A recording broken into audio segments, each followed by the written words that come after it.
கர்த்தருடைய பரிசுத்த நாமத்துக்கு ஸ்தோத்திரம் உண்டாவதாக. இன்றைய தினம் உங்களோடு அப்போஸ்தலருடைய நடபடிகள் என்னும் புத்தகம் குறித்து தியானம் செய்ய இருக்கின்றேன். த புக் ஆஃப் ஆக்ட்ஸ், அப்போஸ்தலருடைய நடபடிகளின் புஸ்தகம் புதிய ஏற்பாட்டின் 5வது புத்தகம். ஒட்டுமொத்த பரிசுத்த வேதாகமத்தில் 44வது புத்தகமாக இடம்பெற்றுள்ளது. புதிய ஏற்பாட்டின் 4 பெரிய பிரிவுகளான வாழ்க்கை சரிதம், வரலாறு, நிருபங்கள் அல்லது கடிதங்கள் மற்றும் தீர்க்க தரிசனம்.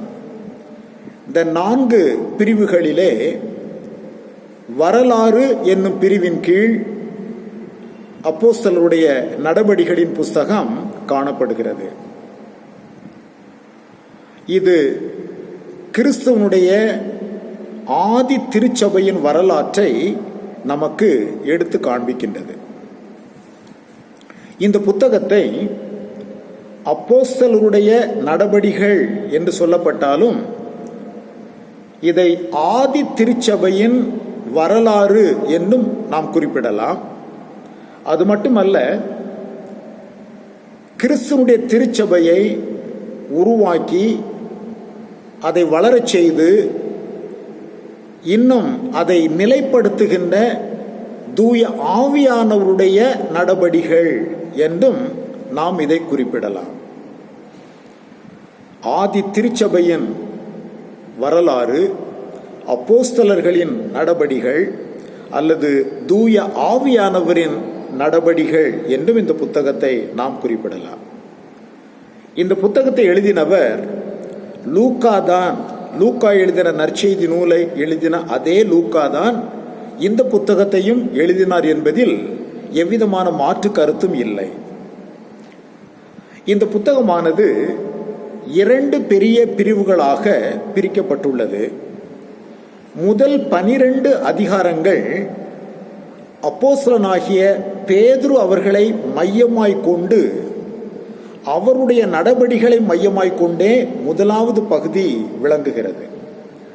ஆண்டவர் இயேசு கிறிஸ்து மத்தேயு 16ஆம் அதிகாரம் 18, 19 வாக்கியங்களில் தம்முடைய திருச்சபையை அவர் கட்டுவேன் என்றும் பரலோக ராஜ்யத்தினுடைய திறவுகோல்களை பேதுருவினிடத்தில் கொடுப்பதாகவும் அவர் அங்கே உரைத்தார்.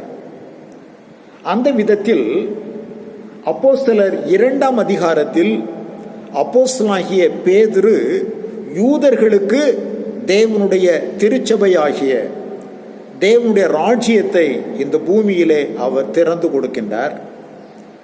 அப்போஸ்தலர் 10வது அதிகாரத்தில் கொர்நேலியு அவருடைய வீட்டில் புற இனத்தவருக்கு தேவனுடைய திருச்சபை அல்லது தேவனுடைய ராஜ்யத்தை அவர் திறந்து கொடுக்கின்றார்.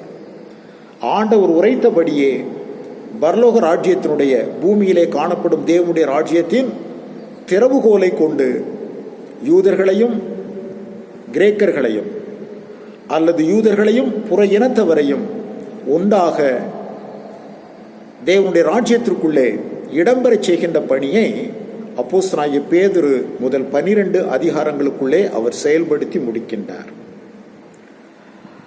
இதை நாம் வாசிக்கின்ற பொழுது 2ஆம் அதிகாரம் 5:41 வாக்கியத்திலும் 15ஆம் அதிகாரம் 14வது வாக்கியத்திலும் இதனை நாம் புரிந்து கொள்ள முடியும்.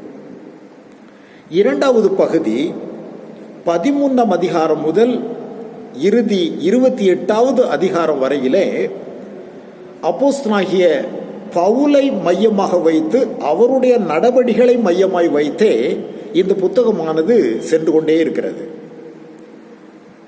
தமஸ்குவில் வாழ்ந்து கொண்டிருந்த கிறிஸ்தவர்களை கொடுமைப்படுத்தி அவர்களை கொலையும் செய்யும்படியாக, அவர்களை அழிக்கும்படியாக நிருபங்களை பெற்றுக்கொண்டு தமஸ்குவுக்கு செல்லுகின்றதான வழியில் சவுல் என்று பெயர் பெற்றிருந்த நம்முடைய பவுல் அப்போஸ்தலர் அவர் கிறிஸ்துவை சந்தித்து ஆண்டவரை ஏற்றுக்கொண்டு மனம் மாற்றம் அடைகின்றார்.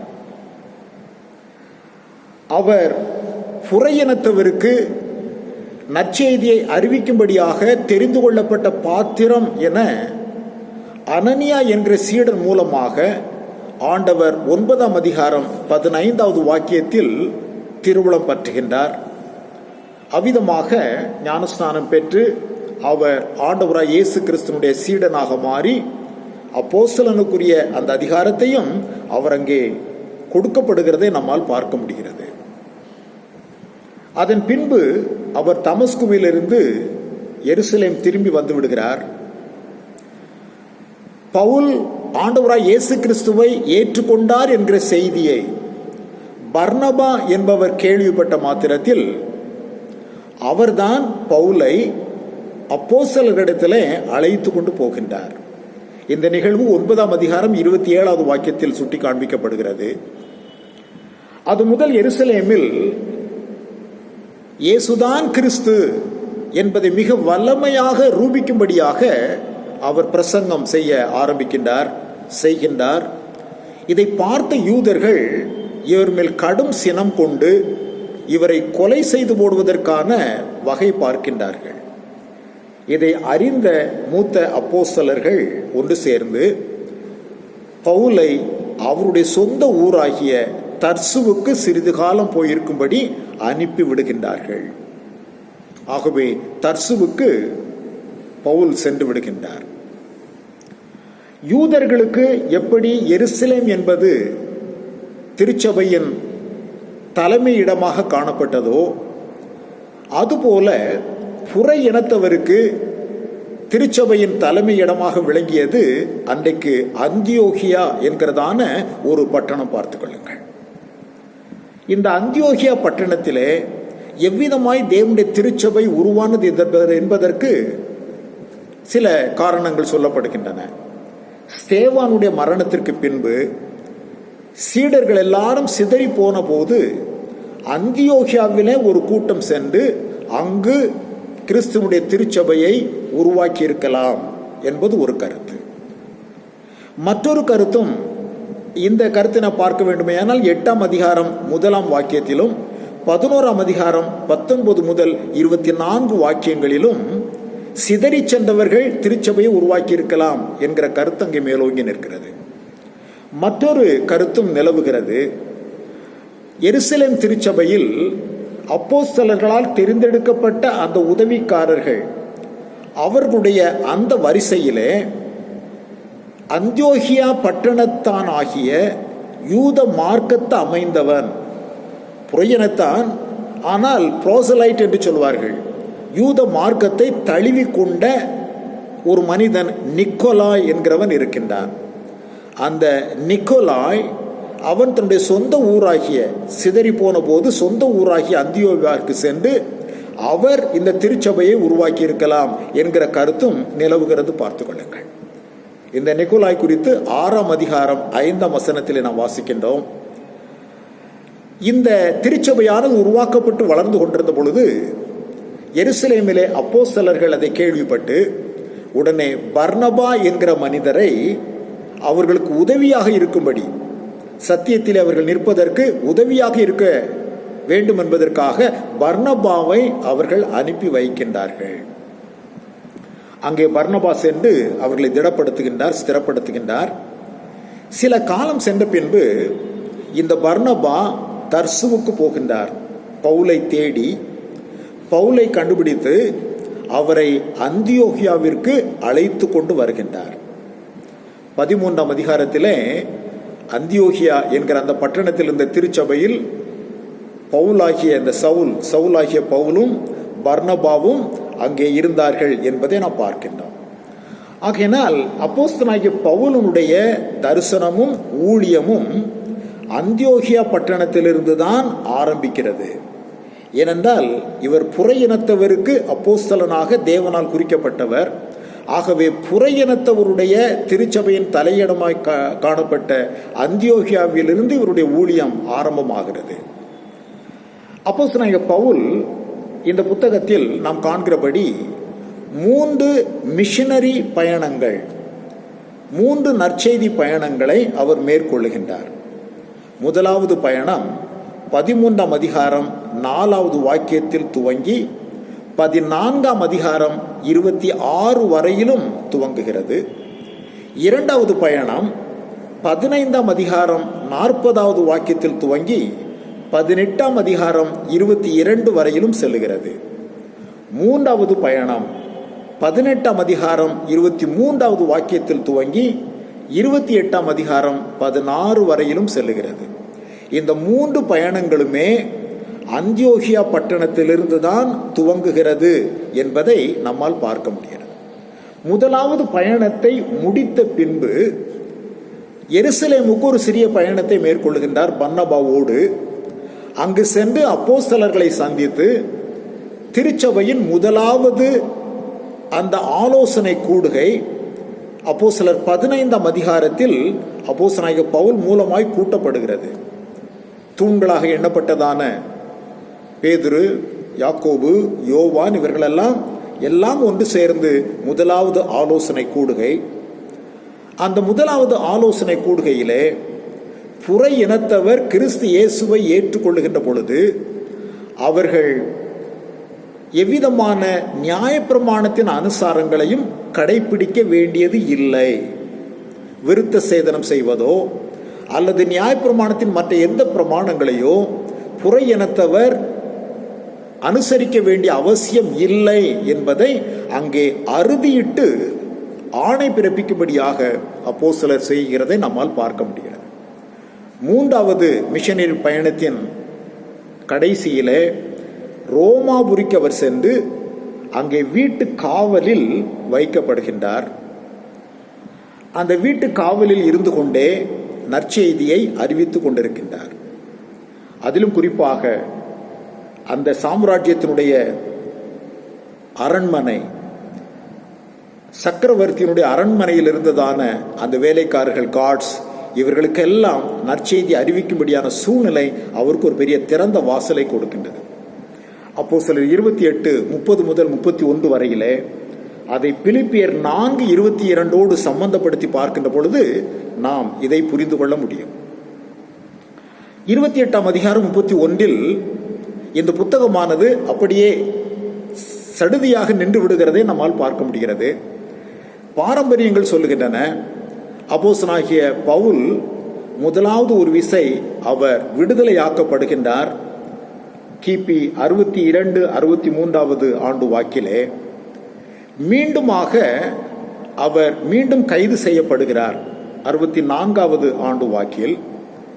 இறுதியாக அவர் 66 அல்லது 67வது ஆண்டின் முற்பகுதியிலே சிரச்சேதம் செய்யப்பட்டு அவர் கொலை செய்யப்பட்டார் என்பது நமக்கு பாரம்பரியங்கள் எடுத்து காட்டுகின்றன.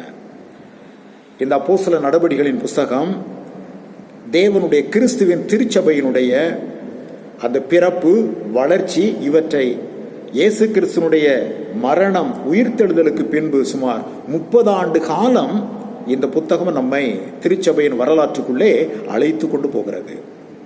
எருசலேமில் வாழ்ந்த யூதர்களுக்கு எப்படியோ அதே போன்று ரோமாபுரியிலே இறுதியாக பவுல் அப்போஸ்தலர் சென்று சுவிசேஷத்தை அறிவிக்கின்றார்.